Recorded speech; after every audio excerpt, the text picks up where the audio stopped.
गरीब साध साध सब नेक हैं, आप अपनी ठोरे, जो सतलोक ले जाएंगे वो साधु कोई और।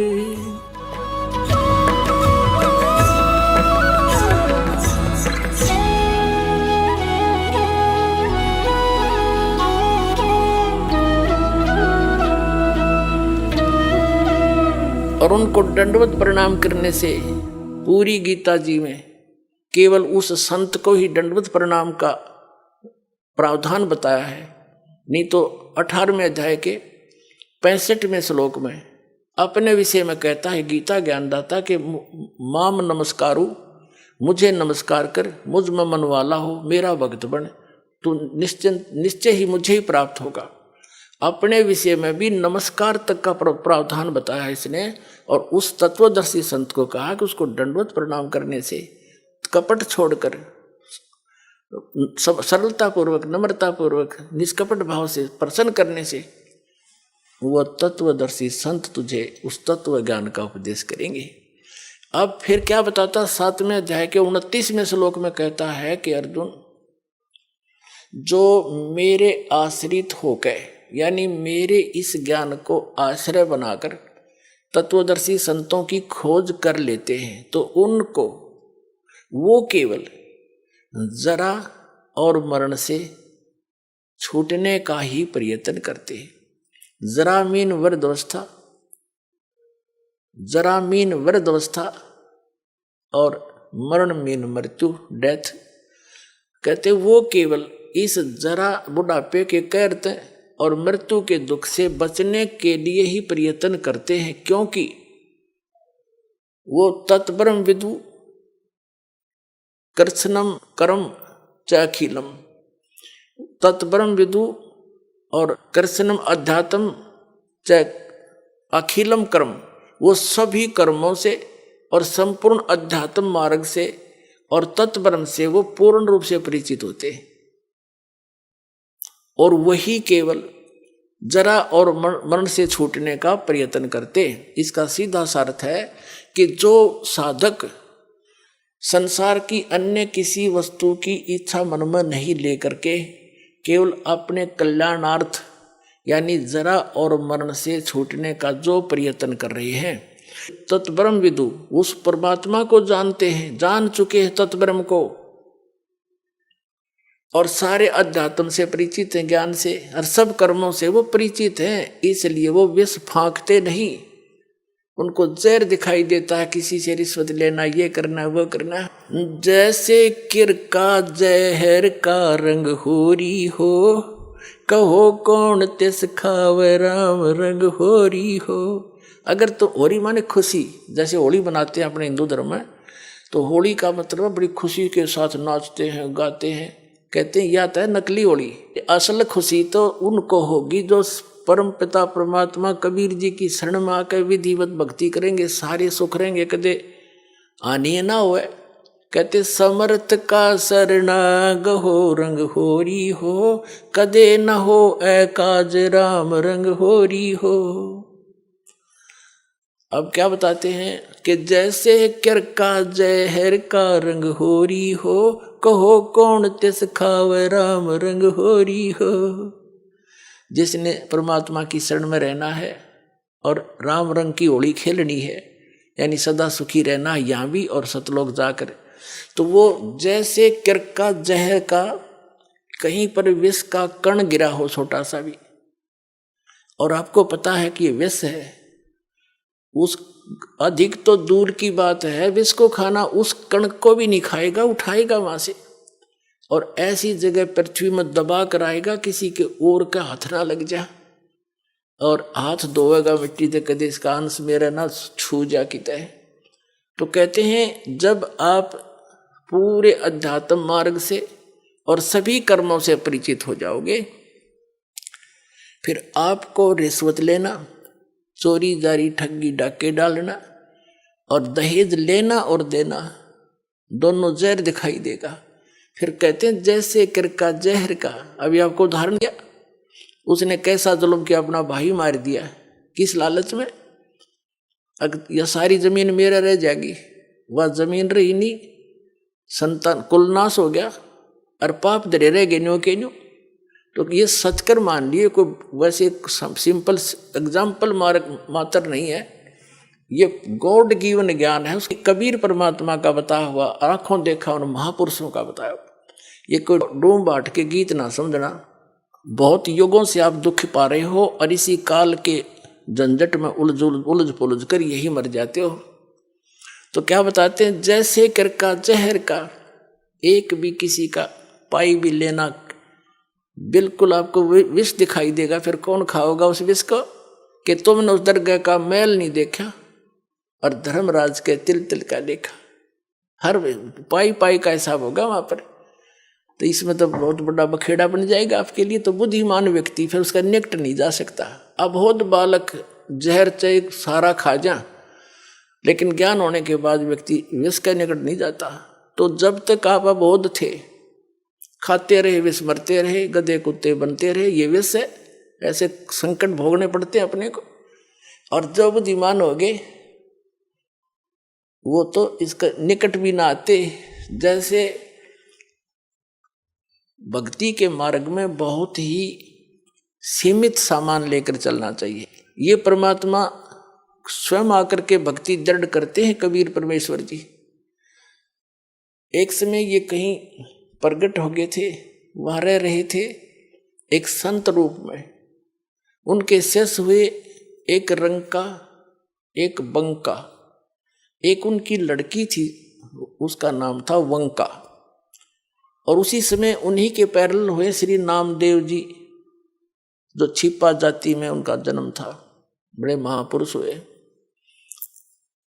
तो पुण्यात्माओं, जैसे हम अन्य संतों के चमत्कार देखकर, उनसे हुई कुछ आध्यात्मिक लीलाओं को देखकर हम उनको परम संत मानकर वहीं तक सीमित हो गए, फिर उनकी समाधि पूजन लग गए यादगारों को।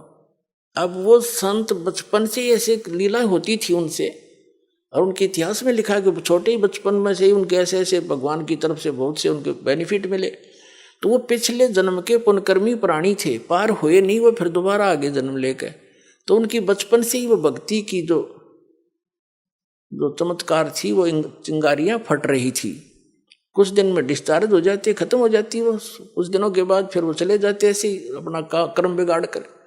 उन्हीं में से ये एक नामदेव जी थे। बचपन से ही उनकी पिछले संस्कारों से, पुण्यों से बहुत से ऐसे लाभ हुए। एक बार विठल भगवान की पूजा करते हैं महाराष्ट्र के अंदर। तो विठल भगवान की एक मूर्ति बना रखी होती है। विष्णु है विठल, वैसे विष्णु को विठल मानते हैं। विठल विष्णु जी के अवतार थे। उनकी मूर्ति बनाकर पूजा करते हैं, उनको भोग लगाते हैं और पीछे आप भोजन करते हैं। तो एक बार नामदेव जी के छोटे से थे, उनके पिता ने कहा, बेटा हमने कहीं बाहर जाना है, कई दिन माना पड़ेगा, तुम भगवान को भोग लगाना ठाकुर जी को, और पीछे दूध पीना। पहले भगवान को भोग लगाना ठाकुर जी को, विठल जी को, और फिर पीछे ग्रहण करना, अन्यथा पाप लगेगा। बच्चे का बहुत जल्दी असर होता है इन बातों का। माता पिता चले गए, पहले से पैदल जाते थे, पैदल आते थे, 3 दिन जाने में, 1 दिन वहां रुक के 3 दिन आने में लग गए। जैसे भी 1 हफ्ते में आए। अगले दिन नामदेव जी ने नहा धोकर दूध का कटोरा भर के और विठल भगवान की मूर्ति का आगे रख के, जैसे माता पिता करते थे, पर्दा लगा के खड़ा हो गया, भगवान भोग लगा लो, भगवान भोग लगा लो। थोड़ी देर में पर्दा उठाया, जो का जो रखा कटोरा, नहीं दूध लगाया, नहीं पिया। अब उसके माता पिता क्या करते थे कि कटोरा रख के ऐसे करते थे, विठल भगवान दूध पी लो, पर्दा लगा देते थे। एक आली सी में मूर्ति रखी थी, उसका पर्दा ला रखा था, और थोड़ी देर में उठा के अपने आप सारे दूध में मिला के और पी लेते थे। और बच्चे को इन्हों पता नहीं था कि विठल जी दूध ना पीते। उन्हें सोचेगा जी घूंट भर लेते होंगे भगवान, तभी माता पिता लाते हैं। उन्हें देखा भगवान ने तो दूध ना पिया। उस दिन भी फिर खुद भी रोटी ना खाई। भगवान आप भोग नहीं लगाओगे तो मैं भी नहीं खाऊंगा, आदेश है मेरे पिताजी का। अगले दिन फिर रख दिया दूसरा भर के, उस दिन भी ना पिया। रोटी नामदेव जी ने भी नहीं खाई। अब तीसरा दिन निकला, बालक मरण हो गया। अब उस समर्थ परमात्मा यानी उसके पिछले पुनों से ऐसे लीला होती है। आए दाता उस विठल वाली मूर्ति का आगे बैठ गए छोटे से बनकर, और नामदेव ने कहा भगवान जब तक भोग नहीं लगा लोगे तेरा दास टूक टूक ना तोड़े, मरूं चाहे जीऊं, मैं बेशक मर जाऊं। तभी आस्था देखी भगत की, भगवान ना आके और दूध पी गया, चढ़ चढ़ पूरा कटोरा पी गए। नामदेव कूदता फिरे, आज राजी हुए मेरे भगवान। नामदेव जी की खुशी का ठिकाना नहीं, आप भी दूध पिया, छक्कर रोटी खाई, आज प्रसन्न हो गए मेरे भगवान, मेरे से कोई रोटी बन गई थी। आप रोज पियो, रोज दर्जे दूध सामने पियो गट गट, और फिर मूर्ति सी दिखे। उनके माता पिता आए, उन्हें चिंता थी बालक है कहीं भगवान को भोग ना लगाया। वो नाते पूछा बेटा क्या विठल जी को भोग लगाया था? माता जी ऐसा बना, 3 दिन तो इन्होंने कुछ नहीं खाया पिया और मैंने भी नहीं खाया पिया। क्या करा कि मैं दूध रखूं, भगवान ने ग्रहण नहीं किया। मैंने सोचा आपकी याद में दुखी हो रहे होंगे परमात्मा, नहीं पिया होगा और या मुझसे कोई त्रुटि होगी। तो तीसरे दिन भगवान ने, तीसरे चौथे दिन जैसा भी भगवान ने दूध पिया, नहीं पहले भोग नहीं लगाया 3-4 दिन, और मैंने भी खाना नहीं खाया, मरने को हो गया था। अब बच्चे के मुंह की तरफ देखे वो माता पिता, ये क्या बोल रहा है, क्या कैसे भोग लगाया बेटा तेने कि भगवान को भोग रख। 3 दिन तो इन्होंने पिया नहीं, चौथे दिन पी लिया दूध, सचमुच। हाँ, उन्हें सोची लड़का बकवाद करे है, इसने कोई भोग भाग नहीं लाया। क्यों मालूम था दूध पीता नहीं, मूर्ति पत्थर का दूध पिया करे। वो तो मुंह कर लागे छीटा फिर आप उठा लाया करते थे। उन्हें सोची वो बकवाद कर रहा है, कितना भोग भाग नहीं लाया, खेलता रहा बालकों में। ने बोला साची बता, न तने घड़ेंगे हम, झूठ बोले तू तो भोग नहीं लगा। भगवान पत्थर थोड़ा, मूर्ति थोड़ा दूध पीती है। अगने नहीं दूध पिया, मेरे सामने पिया। उनको और पक्की जचगी झूठ बोला सारी लड़का ने। बोले भाई तू झूठा गणा हो गया नामदेव, और हम तेरे से बात नहीं करते, तेने तो भोग लगा नहीं हमारे भगवान को। वो कहने लगे हमारे सामने लगा के दिखा कैसे दूध पिया। उन्हें प्रतिदिन जैसा करता था, पूरे रूटीन से धोया, कटोरा दूध का भरा और रख दिया। हे भगवान मेरे माता पिता के विश्वास नहीं हो रहा दाता, भोग लगाओ। उसी समय मूर्ति से हाथ से निकले नू कचिया कचिया, और पकड़ कर उनके सामने माता पिता के सामने गट गट दूध पी गया।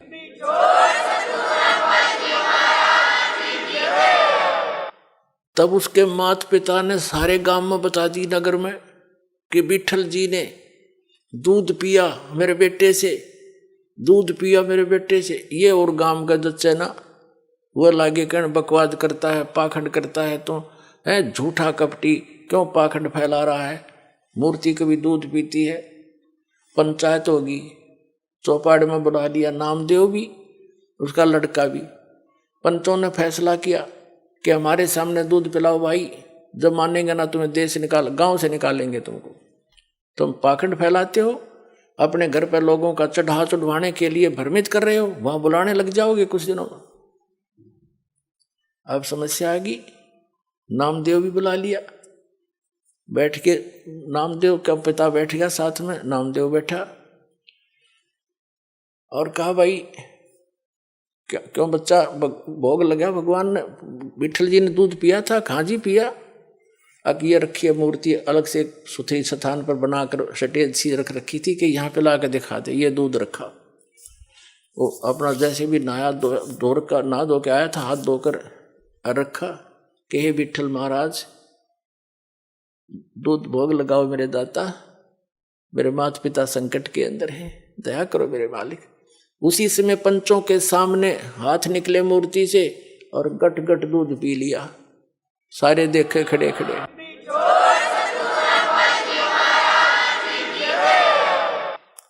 अब इस चमत्कार को देखकर नामदेव जी की इतनी महिमा होगी, आसपास के क्षेत्र में पूज्य होगी। और ये अब वो क्या करते थे, कुछ थोड़े से बड़े हुए किसी से नाम लिया, ओम नाम का जाप करते थे। फिर परमात्मा मिलते हैं आकर ऐसी पुण्य आत्माओं को, जैसे उनका विधान है, वो नेक आत्माओं को मिलते हैं, अच्छी आत्माओं को मिलते हैं, दृढ़ भक्तों को। तो कबीर साहब उनसे मिले, ज्ञान दिया कि ऐसे ऐसे भाई ओम नाम का जाप तुम कर रहे हो गुरु से लेकर के, ये तो ऐसे ऐसे सारी सतिथि बता दी, और इससे आगे एक और मंत्र है जो दास देगा और उससे मोक्ष होगा। ये तो असंग जन्म हो गए, जन्मते मरते। और ये छोटे मोटे जो लीला हुई है ना, ये तेरे पिछले पुण्यों से हुई है। आगे चार्जर ठीक नहीं है, पीछे बैटरी चार्ज थी, तब तक यह काम कर रही है। सारा समझाया उनको, जैसे भी उस भाषा में। तो विठल नामदेव जी ने नाम ले लिया, किससे? उस संत से जो स्वयं मालिक आकर रहे, गुप्त रूप से रहा करते थे। अब नाम भी ले लेते हम, लेकिन वो पुरानी जो साधनाएं हैं, जो क्रियाएं मन में समारी हैं, वो भी साथ करते रहते। एक दिन नामदेव जी, क्योंकि ये छिपा जाति में थे और ब्राह्मण लोग अन्य जाति वालों को भगवान की आरती में निकट नहीं जाने देते थे, दूर खड़ा रखते थे। वो आरती जहाँ करते थे विठल जी की, ब्राह्मण वर्ग ही रहते थे वहाँ, उसको सक्षेत्र था। एक दिन नामदेव जी जा रहे थे, आरती मंदिर में हो रही थी। इतने आत्म विभोर हो गए, पंडित जी तो ऐसे वो घंटियां बजा रहे थे, और नामदेव जी ने जूते निकाल लिए दोनों अपने, और जूतों को लगे बजाने, और बजाते बजाते उन पंडितां के बीच में पहुंच गया। जैसे मंदिर की दर्शन करने के लिए मूर्ति के निकट पंडितां के बीच में घुस गया। उन्हें देखा कि वो कौन आ गया, छोटी जाति का, हाथ में जूते ले रहा, पकड़ के बाजू से और मंदिर के पीछे पटक दिया जाके, किचन आरती में बाधा कर दी। कहते हैं भगवान कबीर साहब ने उस मंदिर का मुंह फेर दिया नामदेव की तरफ।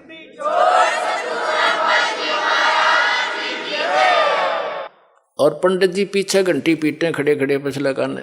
तो नामदेव जी उठ कर आगे।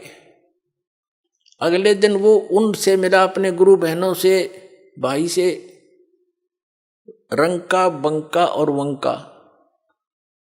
तो घर पे पहुंचा, वहां आते जाते रहते थे। घर पे गया तो अकेली लड़की थी वंका, माता पिता कहीं बाहर गए हुए थे।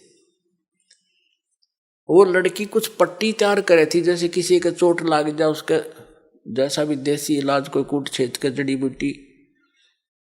नामदेव जी ने पूछा, बहन किसको क्या हो गया, आप क्या बना रही हो? अब पुण्यात्मा भगत जो होते हैं वो भगत वाली भाषा बोला करते हैं। और लड़की बोली, भाई नामदेव तू चल रहा है बनमुखी, अपने हिसाब से चलता है भाई, तू आगा पीछा नहीं देखता। तेने क्या जरूरत थी वहां मंदिर उन पंडितों के बीच में जाकर खसण की है? गुरु जी की बेइज्जती कराना चाहता था तू। जब तेरी बेइज्जती देखी नहीं गुरु जी पे, और गुरुदेव ने जो तेरा मंदिर घुमाया है ना, उसके कारण गुरुदेव का चोट लग गई हाथ के, और उसके लिए पट्टी तैयार करो। नामदेव कुछ सोच ले भाई, ना दुखी कराया करे। नामदेव ने सोचा, गुरु जी दिखे भी कोई ना वहां पर, और मंदिर घूम गया। उसने वहम हो गया था कि मेरी भक्ति ने कर दिया यू काम। उसकी फड़क निकालनी थी, वो भ्रम निवारण करना था दाता ने। अब उसने सोचा, बहन सचमुच एक और मैं बालक हूँ, मूर्ख हूँ, पट्टी ले जा रही हूँ, चाल मेरे साथ। वो दोनों गए। गुरुजी का चोट लाग रही हथेलियां पे, और लड़की ने मैलम लाकर पट्टी बांध दी। चरना में पड़ गया, रोन लग गया। ने बोला, भगवान मेरे से गलती होगी, माफ करते हो, आगे से ऐसी गलती नहीं करूँगा। बोला, कहा बेटा, जब मैंने मार्ग बता रखा, वो मंदिर में टिंडे लेने गया था तू, जो भक्ति मैंने बता रखी, इस विधि से तेरा कल्याण होगा, वहाँ किस लिए गया था? तू मानते हो नहीं, मनमुखी चलते हो, इसलिए मार खाते हो। तो उसके बाद उसकी वह दृढ़ता बढ़ गई, सचमुच। लेकिन वो तो मालिक थे।